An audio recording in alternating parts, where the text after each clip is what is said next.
Hi friends, welcome to the business studies class. Today in this module we are going to learn about the term cooperative society and its important merits and demerits.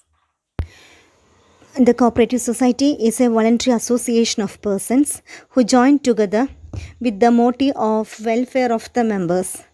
They are driven by the need to protect their economic interest in the face of possible exploitation at the hands of the middlemen. The cooperative society is compulsorily required to be registered under the Cooperative Societies Act 1912. Cooperative society can be defined as a cooperative is an autonomous association of persons who voluntarily cooperate for their mutual social, economic, and cultural benefit.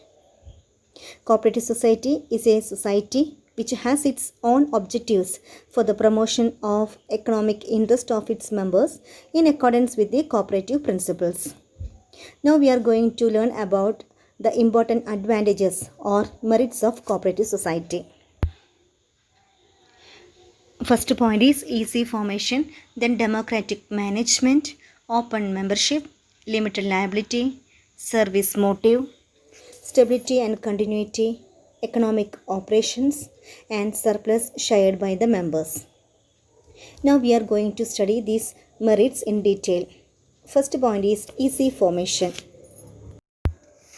Cooperative society can be found very easily. Minimum 10 adults are needed to form a cooperative society.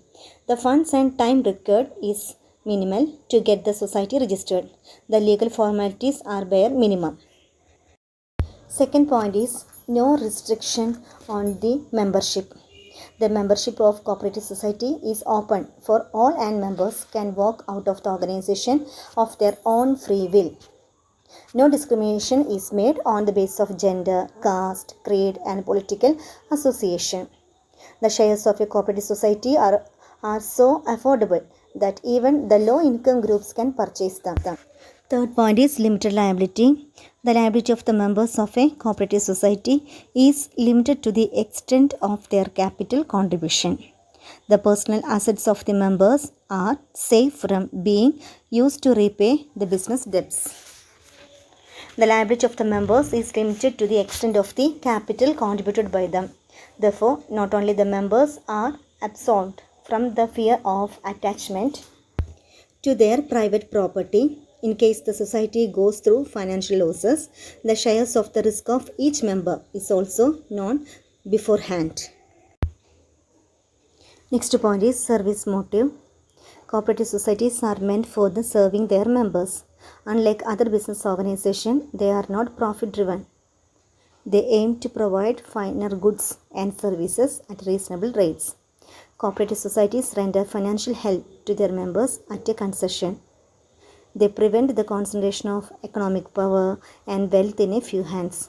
They are also a breeding ground for mutual cooperation, brotherhood, moral values, service, and many other virtues. Next point is democratic management. In the cooperative society, the representatives are elected on the basis of one member, one vote. Therefore, the management is totally democratic. Each member has the right to equal say or equal vote regardless of the capital contributed by him or her.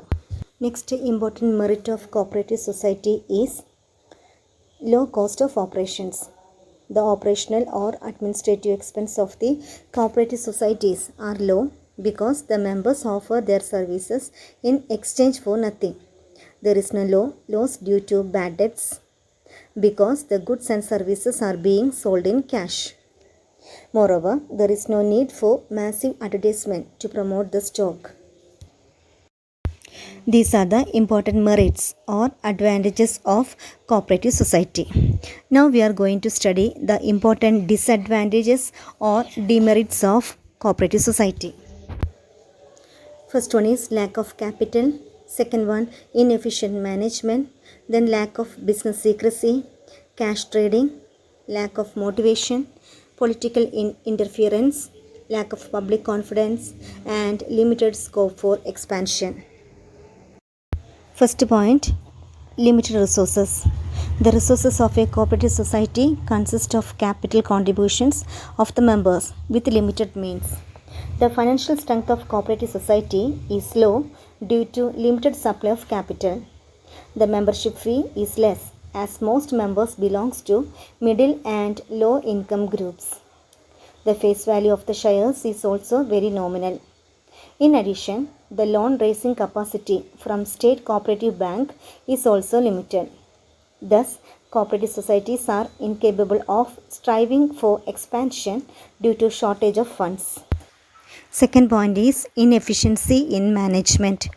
Cooperative societies are unable to attract and employ expert managers because of their inability to pay them higher salaries. The members who offer honorary services on a voluntary basis are generally not professionally equipped to handle the management functions effectively. Third point is lack of motivation. Honorary office bearers of the society may lack enthusiasm to perform their office duties as they get little or no incentive to work hard. Due to absence of link between efforts and material rewards, the members may lack the set to serve the organization to the best of their abilities. As a result of the open discussion in the meetings of members as well as closure obligation as per Societies Act subsection 7, it is difficult to maintain secrecy about the operations of a cooperative society. Next point is rigid business practices. In return of the privileges offered by the government, cooperative societies have to comply with several rules and regulations related to auditing of accounts, submission of accounts, etc.